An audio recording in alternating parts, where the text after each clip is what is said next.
Azure service on ChatGPT and OpenAI. It takes the information and parses each individual segments and produces then the individual codes in ST code. It's automatically live, right? It's not scripted, right? ST code. Yeah, it's ST code. Is this a basic control code? Yeah, basic control code. Just basic.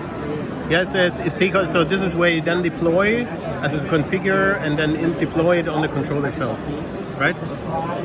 So the one thing is generating code, and we can do it for even creator things like I have a barcode, there's an input string. I want that to split a string, like very tedious, developer-centric aspects.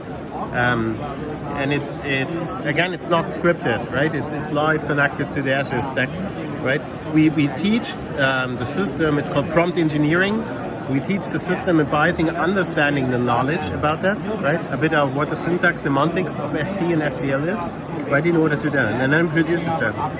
The second code is about optimization code, like squeezing code. And like here's a code segment like that. Rework it, right?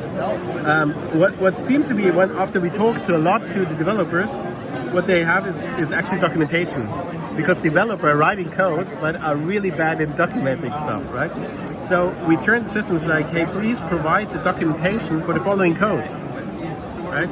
So again, it takes the code base, sends it to our instance of OpenAI, it analyzes it's real time, so it takes a bit of a while.